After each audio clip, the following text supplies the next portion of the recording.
Today on an all-new Dr. Phil. A son with multiple personalities. We've dealt with 14. He turns into Felix the cat. I like to play peekaboo. Adam is the scary one. You should me over everything. Something takes over and I flip out. Her family disagrees. I think Dillon is faking it. There's no way this is fake. I've never seen it. But you don't live with us. I just need one person to believe in me. Let's do it. Have a good show, everybody. Here we go. This is a safe place to talk about hard things. Stand by. We'll count you down. I try to be an emotional compass and point you in the right direction. 5, 4. I am not giving up on you.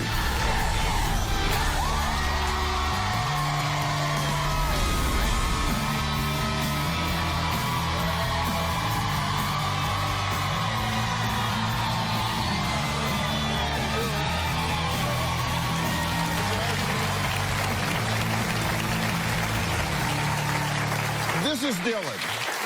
His mother, Lori, says he was always a happy, sweet, loving child. But somewhere along the line, Lori says her son's life spiraled. And Dillon, now 23 years old, has allegedly split into 9 different personalities, including a cat named Felix. Yeah, you heard correctly. She says her son turns into Felix the cat. Another one of Dillon's alleged personalities is a scary and violent guy named Adam. Lori claims she recorded one of Adam's recent outbursts. Take a look. I don't want a kid. I don't want a kid. And I gotta keep on going. Going. Guilt trip me. You guilt trip me over everything. I'll be fine. Give me 2 seconds and I'm just like my mama. Wait, hold on. Yep, see, I'm good. Who do you think they're gonna believe? Give me a phone! Not until you calm down. Well, in addition, both Lori and Dillon say he suffers from schizophrenia, PTSD, OCD, ADHD, and bipolar disorder. However, not everyone in his family believes this.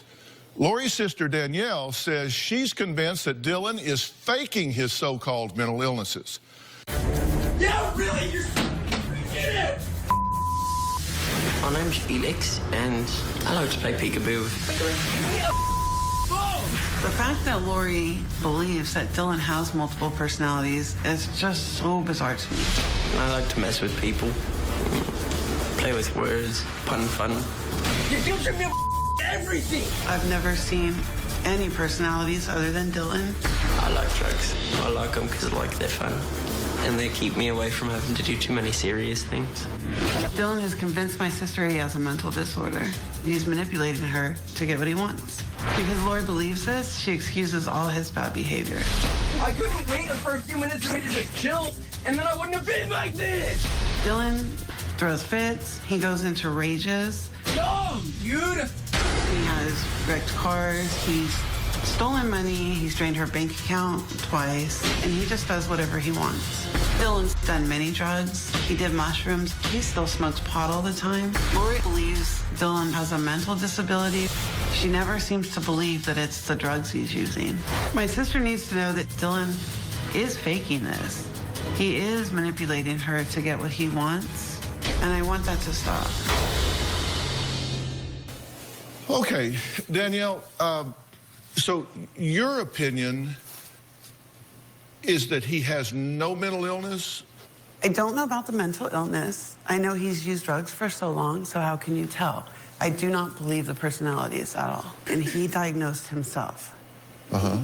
He's not diagnosed by a doctor. I mean, do you think there is something wrong with him? I do. But you just don't believe that he turns into Felix the cat? Yes, right. Let's talk to the sister here. Despite Danielle's skepticism, her sister Lori says that she is convinced beyond any doubt that Dillon's illnesses and alter egos are very real. Take a look. I like to mess with people, and I like to do things I'm not allowed to do anymore, like drugs. Danielle does not believe the things I say about Dillon, and it pisses me off. I'm the one living with him. Wait. Do the personalities manipulate me? Yeah, absolutely. One personality will say one thing and then turn around and do something else. I want to get you pregnant! But maybe you're lame! I am afraid of Adam.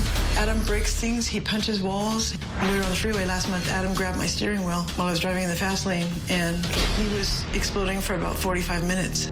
I had to pull off the freeway. Adam is the one that hurts Dillon. One time, he knocked himself out. When he gets a job, he's the perfect employee. And then the personalities come out and just sabotage it. One of them quit a job, and he didn't know. I didn't know Dillon was using drugs. When he started ODing, things started coming out. One time, I got a phone call from my daughter, Stephanie. She found him passed out on the couch. He was taken to the hospital by ambulance. 24 hours later, after Dillon overdosed, he did it again. He was sitting up against my dresser, and he was foaming at the mouth. They put him on a 5150 hold for 72 hours in a psychiatric hospital. After that, I went to him and we made a suicide pact. That if any time he was going to take his life, or that I felt like I was going to, that we would do it together. I realize it's very sick, but Dillon is my life. I would rather die than turn my back on my son. I will never turn my back on him. Okay, this must be exhausting for you. I am exhausted. Tell me what you think is going on with your son. It's what I see, it's what I live, and what I know. It's not just what I think. He's developed these alters to deal with certain situations. And he's been traumatized as a child, and that's when it started. How many alters are we talking about here? We've dealt with 14. I know that you keep saying there's different numbers. It changes, it grows all the time. And as soon as he doesn't want to deal with the situation, you can see him disassociate and change to whatever is going to get him through that moment. So let's go through them. Let's take a look. I've noticed 14 personalities. I've gotten to know 4 of them very well. Felix is my favorite personality. He purrs, he acts cat-like. Then there's Jeffrey. He's very calm. He speaks with big words. He writes stories and poetry to blow your mind. It's fun. Then there's Alice. Then there's lack of any emotion. He's very numb. I woke up! I couldn't get you pregnant! Adam is the scary one. He looks demonic. I am afraid of Adam. Hunter is very reserved. I don't know him very well. There's a sister and brother named Eli and Ellie. Then there's Trey and Axel, and they're twins. Trey is black and Axel white. They bounce off each other. It's a trip. Okay, and he tells us that there are upwards of 20. Yeah, I know. He said that to me too. I haven't met 20. Okay. But now, but he's never been diagnosed with dissociative identity disorder. No, the psychiatrist told us that the reason it started coming out, the psychiatrist told us we need to seriously look into a personality disorder, maybe a borderline personality disorder. And then at that same time, he lost his insurance and went to move with Stephanie, and it just started coming out. He didn't just look up the things online and decide to take them over. That's what he told me. We learned about it online. But to date, no one has...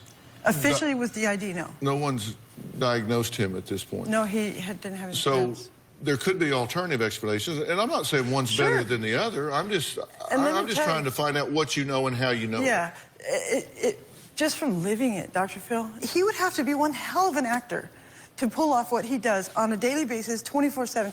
He's a 23-year-old gorgeous guy who, in high school, he was the leader of the pack. Girls all the time. He is glued to my hip 24/7. He doesn't go anywhere. It's not normal. He's sick. I know the personalities are not fake. There's no freaking way this is fake. This is 24/7, Dr. Phil. 24/7. I'm not saying they are.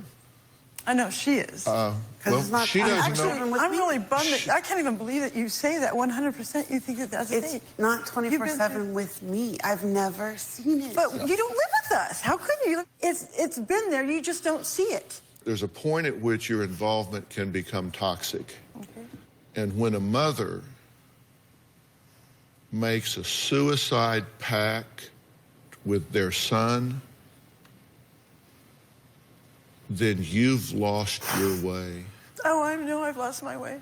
You know, when your son looks at you and he says, Mom, I just need one person to believe in me, and I'm the only one, what do I do? Well, but if believing in him is defined as we'll kill ourselves together. I just didn't want him to kill himself, Dr. Phil. I can't live here without him. I just can't. Well, then So you're over-involved. I thought that would keep him from doing it. Okay, well, Dillon is here and told my producing team that he is not sure who inside of him will talk to me. Well, we'll find out after the break.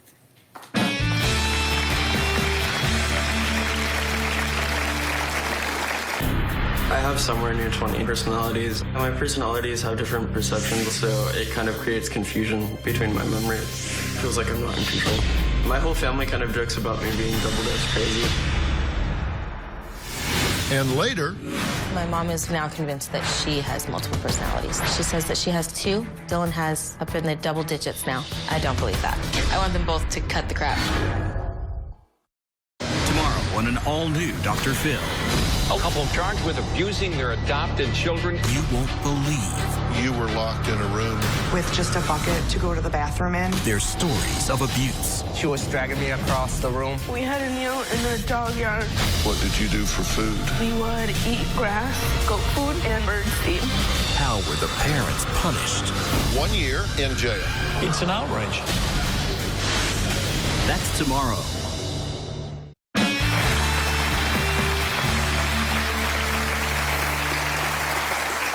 Lori believes that her 23-year-old son, Dillon, has at least 14 different alter egos, with one of them having the name Angry Adam, which can become incredibly violent. But her sister Danielle says Dillon is making it all up so he can manipulate and take advantage of his mother.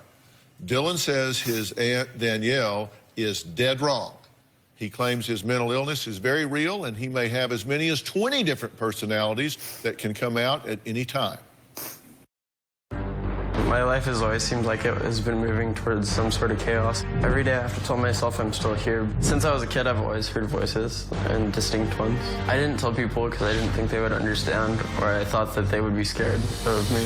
I have somewhere near 20 different personalities. My name's Felix. Most of my personalities have names, but not all of them. Sometimes I'm not aware of what's going on when I'm in another personality. My personalities have different perceptions, so it kind of creates confusion between my memories. It feels like I'm not in control. I have a lot of sleep issues. Sometimes it feels like I'm sleeping for like 10 or more people. All my personalities seem like they're on different schedules. None of them really like to sleep though. Sometimes I'd come to you and it'll be like a different day. I'll be writing the date and I'll be like a week behind. My whole family kind of jokes about me being double-dose crazy. My aunt doesn't want a relationship with me because she sees me, she thinks I'm just a manipulative, lazy person who's trying to use my mom. She doesn't really know. I'm having a hard time finding my role in life and where I fit in. It makes me feel like I'm a lost cause. That's not true. All right, Dillon, welcome. I'm glad you're here. How you doing? Doing all right. How are you, Dr. Phil? I'm all right. So who you got with you here? This is little fella. Yeah. This is, it's a very sentimental and pivotal, or keystone, I guess you could call it, in my road to recovery, so to speak, because sloths have always been my favorite animal since I was a kid, which is kind of weird, but my mom sent him to me when I was kind of going through it, and I lived with my sister, and Felix likes him. It's just a toy, kind of, but it's his friend. Yeah. When you have these rages now, do you feel badly afterwards? I not only feel guilty, I feel frustrated, even more so, because I don't know, like, why or how to even recover from something like that. I don't know how to look at my mom after that and tell her that like, what do I say? I'm sorry, you know? Like, it's just, there becomes a point where I'm sorry doesn't really work when you look like that and you're going off. I don't know, just something takes over and I flip out. You say that when you were quite young, you had some things happen to you in your life that you didn't want to happen, that were bad for you. Can you tell me about those things? I was molested, and I hid it for like a really, really long time, and I still try and hide it. This is the first time you said it. You just kind of kept that inside? And when you when you make a switch from one of these alter egos to another, do you ever do it on purpose for your own entertainment? I'd be lying if I said I didn't at some points. You know, it becomes almost like when you have a defense mechanism, right? And it works for you for the most part, right? Mm-hmm. It's kind of hard to not want to use that defense if you think it's a good one. I want you to take a look at this tape piece of Angry Adam, and let's look at this together, and I have a question for you. I don't want okay. I gotta keep on going. Going. Guilt trip me. You guilt trip me over everything. I'll be fine. Give me 2 seconds, because I'm just like my mama. Wait, hold on. Yep, see, I'm good. Who do you think they're gonna believe? Give me a phone! Not until you calm down. Okay, what were you yelling about there? I think it was honestly, I think it was about calling one of the producers back, and I had been asleep. And then, right in the middle of it, you just completely turned it off and said, yeah, hello, hold on 1 second. Who do you think they're going to believe? And then you went back to a full-on rage. I'll be fine. Give me 2 seconds, because I'm just like my mama. Wait, hold on. Yep, see, I'm good. Who do you think they're gonna believe? Give me a phone! Not until you calm down. So what was really going on there? Because you certainly weren't out of control. That was me being an arrogant smartass. So was that Dillon being flippant, or was that Angry Adam being out of control? I was more so Dillon being flippant. That was Dillon being a total jerk. Yeah. Because I wanted to wake up and call your producer. Lot less exotic, but it's just Dillon being flippant. Okay, we're going to take a break here. We're going to add another person to the mix. Dillon's sister, Stephanie, says when Dillon lived with her for a year, he was fine. But once he moved back with his mother, Lori, he was suddenly mentally ill, and she just says she does not believe him. Stephanie's going to join us next.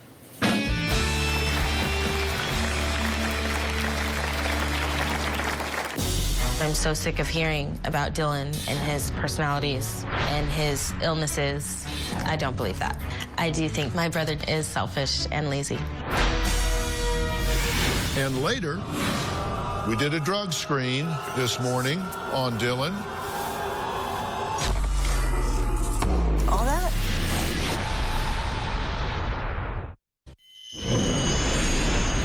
Dillon carries around a stuffed animal that is a sloth. He kind of became a toy or a best friend to Felix. Every time Felix gets little fella, he scratches his stomach. It's become a big part of his personalities. Little fella goes with me everywhere, just because he makes me feel comfortable. People get used to him, too, and they know his name. They almost expect me to have him around. He's very attached to it, and it's become a security blanket for him. Dillon says he goes everywhere with his stuffed sloth named Little Fella. This thing? Because one of his personalities, Felix the cat, likes to play with Little Fella. Dillon's mom, Lori, believes he is suffering from dissociative identity disorder, or formerly known as multiple personalities. Dillon's sister, Stephanie, says her brother, well, she just says he's full of it and is making all of this up.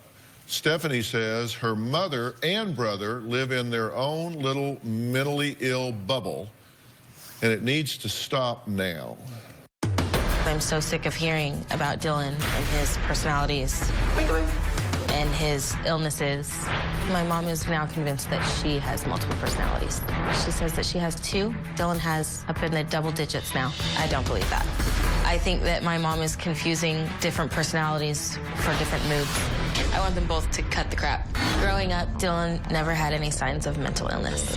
I think my brother Dillon is selfish and lazy.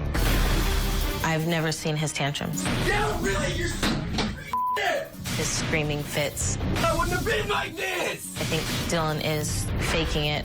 One time, Dillon took my husband's debit card and withdrew small amounts. And when we found out, he didn't remember and blamed it on a different personality. I think the personalities are a scapegoat for all of the bad behaviors. So whatever he does, he can justify it. Oh, it was the other personality. Sorry. Okay, I'm glad you're here. You've been listening to the show all the way up till now. What would you like to add first off? I'd like to add that I don't believe Dillon was fine the entire time he was living with me. Thank you. I will admit I believed this at first. I did. I'm having a hard time with it now because when we moved back to California, the personality stopped. Yeah. I'll tell you right now, that was the first time I heard it from his mouth that he was molested. I've only heard it from her. So that was a little hard to take, to hear from him, you know? So. Can I tell you, Dr. Phil, too, that that's just coming out. None of us knew. I had you, Stephanie, for how long calling me and telling me about the different personalities, what to expect when Trey was, what Trey would wear, what you interacted with all these, at least 4 of them. And now you're going to sit here and say you don't believe it? How could he act that well? I don't know. That's why we're here, because they stopped. Yeah, and I don't know. He stopped. Well, when you guys moved to Northern California, all you ever did was sleep, right? Most of the time. And I'm not excusing because I wasn't there. A lot of them stopped. I told Dr. Phil there's 14 of them, there's 5 of them I never even see anymore.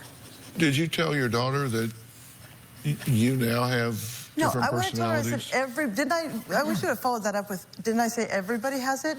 You go to work, you act a certain way. When you told me that, that was already recorded. Okay. Okay, good. Because when you go to work, you act a certain way. When you're in front of your mother-in-law, you act a certain way. Everybody has it to some degree. You say that your mother won't let you work. Do you want to work? I would like to get to, yeah, I miss work. Dr. Phil, I like being not only busy, but I like being good at something. I love to be the person who's good at doing something. I miss that, and I don't know. Okay, even if I was, right, and I am, and I'm manipulating out of you, and I just want to use you, I know right? that. Okay? I know. It's not even so much like, why would I find an easier way to do it? It'd be like, why wouldn't I find a way to do it that reaps more benefits? I'd like to go out on dates. I'd like to go out and work. I'd like to have money. I don't want to, just live my whole life glued to my mom's hip. Why do you think she doesn't want you to work? Yeah. It's not that she doesn't want me to work. It's that, I mean, there's definitely a half-truth to that. Like, to the, we get stuck. Like, she knows I'm her son, and she knows that when I'm being irresponsible, it's like, it's not so much just let an adult have the consequences for what they're lacking or not doing because they'll learn it. It's, he's my son and I gotta follow him around and do this and do that, and it gets to the point where I feel like I can't even do anything anymore sometimes. You've been engaged and you didn't flee to some alter ego. It's hard to be proud of yourself for being able to do that when you're high.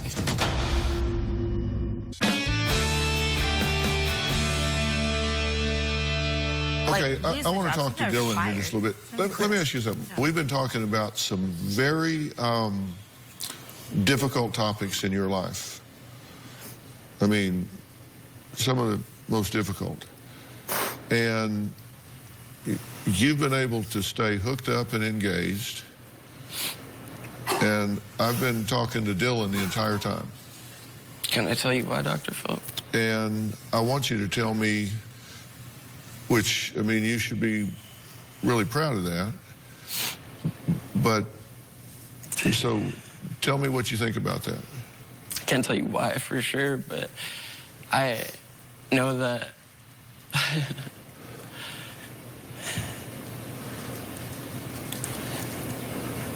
it's hard to be proud of yourself for being able to do that when you're high.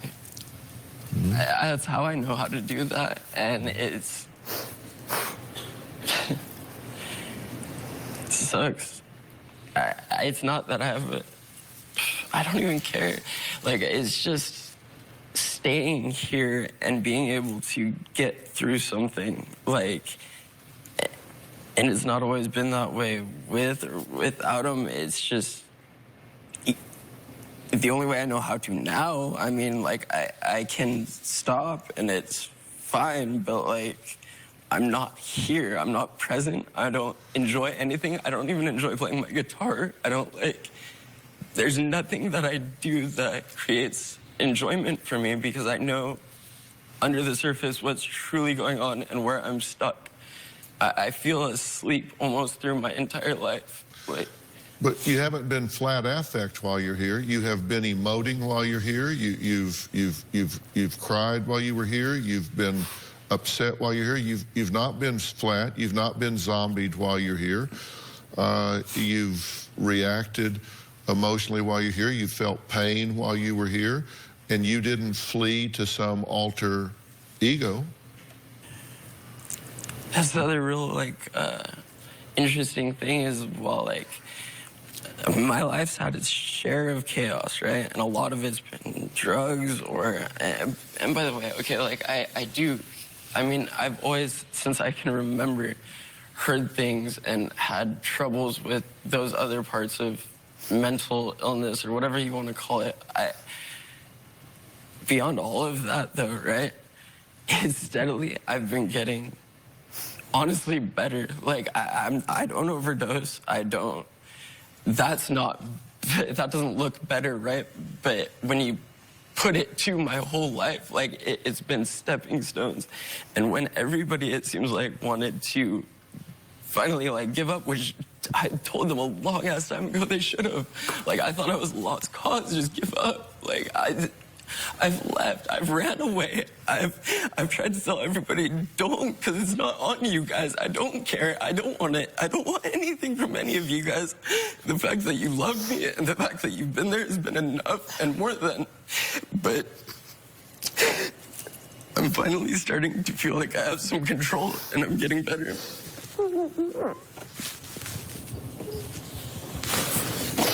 I'm sorry. No, you're fine. Dillon. Okay, we're going to take a break, and when we come back, I'm going to explain to Dillon what I think's going on, because I do have an opinion of what I think's going on here, how he got to where he is at this point, and that's important because I think it informs where he needs to go from here. I mean, think about it. If somebody called you on the phone and said, how do I get to 3rd and Elm Street in Cleveland? What would be your first question? It would be, where are you now?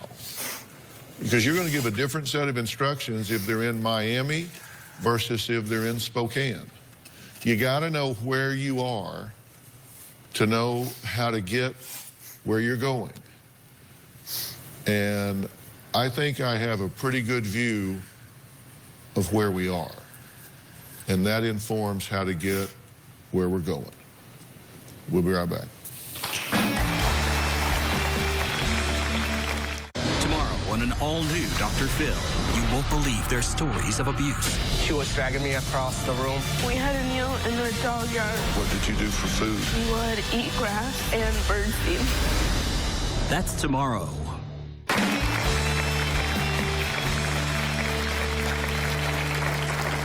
Well, Lori and her 23-year-old son, Dillon, believe that Dillon has serious mental illnesses and between 6 and 20 personalities, ranging from Angry Adam to Felix the Cat, a set of twins, one African-American, one Caucasian, and many in between. Not all have names, not all show up on a regular basis.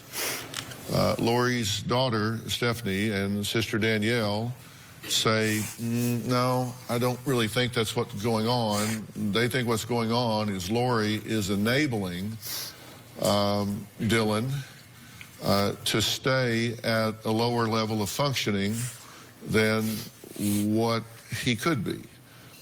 I'm going to tell you what I think and why, and I'm going to tell you that I think there's some really good news here in terms of prognosis. You know, everybody goes through a lot of things in their life. You know, this is what you've told us, Lori. I kind of put it together, and if you go through, you know, Dillon had this issue in his early life. He started smoking marijuana at 11, and let me tell you, the impact on a developing brain of marijuana at this age is significant. He starts failing classes. He has used heroin and meth. He experiences a traumatic death here. Lori tells Dillon at 16, "I'd rather you take my life than ever use drugs." You say Lori attempted suicide twice here. 2010, kicked out of the Army for smoking marijuana. At this point, 3 suicide attempts of various methodology in his life, beginning at a very young age, one trying to hang himself with a belt, a couple of times with drugs. As recently as last year, a suicide pact with your mother. I mean, I can't tell you how toxic that is. Then this perception of the multiple personalities. Then just this year, a biological father that you've been told is dead, you find out is in fact alive and in prison. So let's shake up the core of what you know, and then you're told that there's a history of mental illness in the family. So what we wind up with then is multiple labels of personalities that come up. 9 of them we know are labeled. Felix the cat, funny one with rhymes, Jeffrey, Alice, Lack, Adam, Hunter that's reserved, Trey and Axel, the twins, a child with no name, Freedom Barefoot, plus others. That's pretty chaotic. And so you start saying, okay, you look at that family history, and the whole theory behind dissociative identity disorder is that, you know, when stress gets too much, when things get too overwhelming to take, there's kind of a split off and an escape mechanism where we go off into another branch of our consciousness so we don't have to deal with that at that point. Well, there were certainly some things that one could look to, trauma-based, that you could consider as causal events in this. So, does he have dissociative identity disorder? Well, I don't know. We did a drug screen this morning on Dillon. All that? Los Angeles area, and you would like free tickets, go to drphil.com and click on Be in the Audience. Or you can call 323-461-PHIL.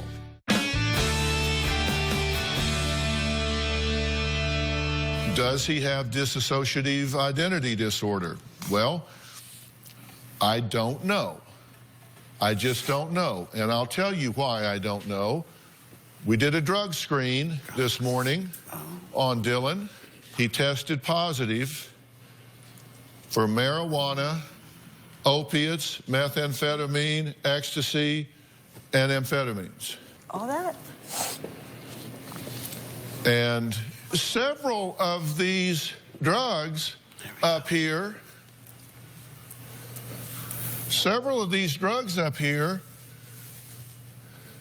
involve delusions, psychosis, hallucinations, the side effects that create an inability to know what's there because you can't get a baseline. Who knows? And at this point, does it really matter? Does it not still say that he's a very sick individual? I came up and even just said it. I'm high right now. Like, I need help. Well, help is here. Help is here. Because you know what needs to happen now is we do need to find out. You need something other than a self-diagnosis driven by some online article. First off, you need medical supervision to be detoxified from these drugs. Because I don't know how much you've been taking, how long, what the cocktail mix is, but you can't just all of a sudden stop these things, or you will get the heebie-jeebies and you will have personalities meeting each other going through a revolving door. And then I know that there are some things that have happened with you that are open wounds in your life that have never been attended to or healed, and you've been accommodating to that the best way you know how, and without the tools necessary to do that. And I'm sorry for that. I'm sorry that that's happened to you, and I'm sorry that you've not had the kind of help that you need. And then once that's done, then we need to sort out what really is going on. And this is Dr. Kaligi right here. He is the founder of Creative Care.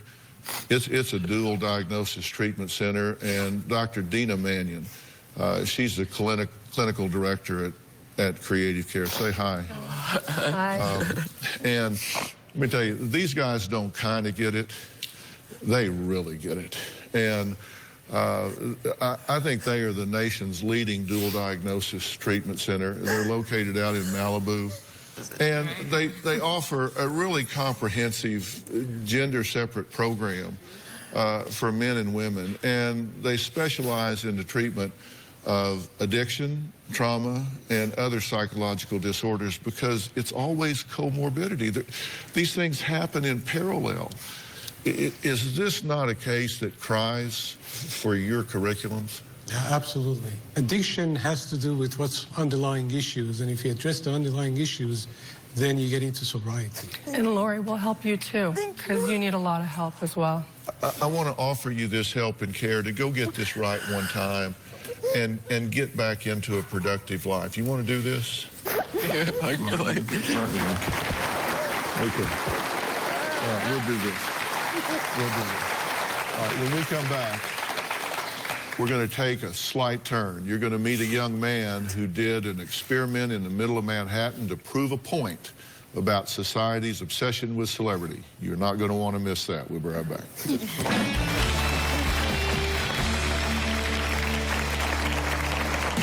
What did you think of him?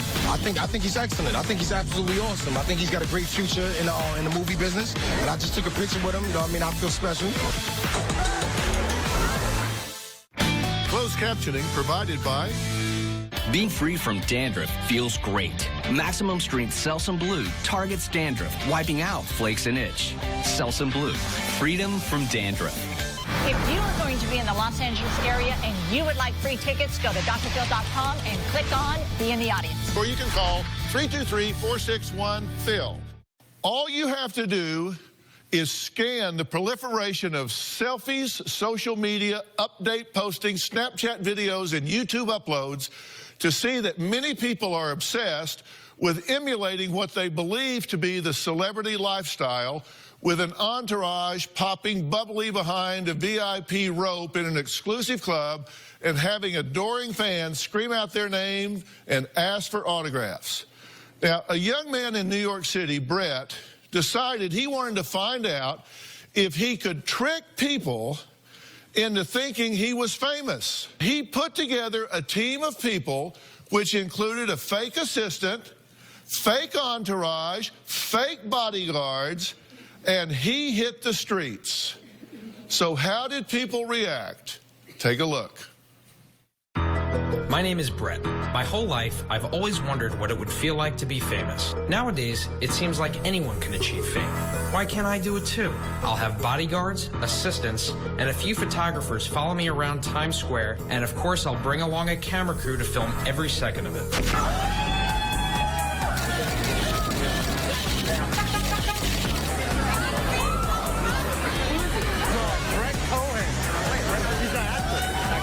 Have Have you heard any of his music? Any of his new music? I heard his first single. Guys, what was it like meeting Brett? Oh, I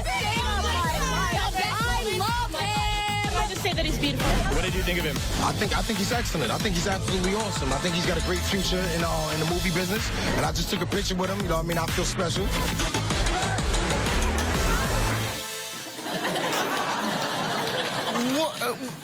Brett, are you there? I'm here. How are you? I'm just going crazy. So tell me, were you surprised that you got such a reaction? Before we even turned the cameras on, just when we started walking and getting into place, people started coming up to me. So I was like, you know what, this thing might actually work.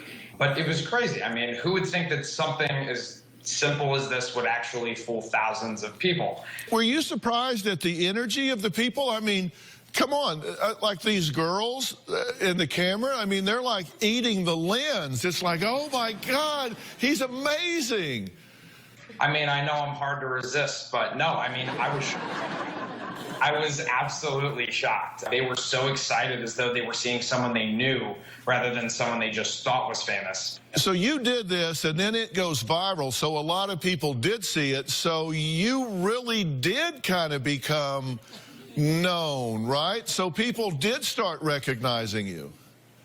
Yeah, it's so funny because it's like, you know, everyone says like the Kardashians are famous for being famous. And then I had a little taste of it and it was like famous for not being famous. So it's funny how it all worked out. Very creative. I hope you're back to thinking of your next thing to do and let us know when you come up with it, will you? Oh yeah, you'll be hearing from me soon. All right, I appreciate it. Thank you so much.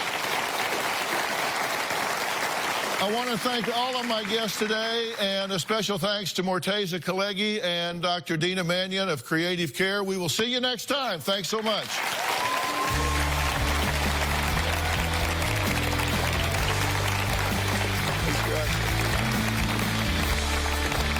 See you guys.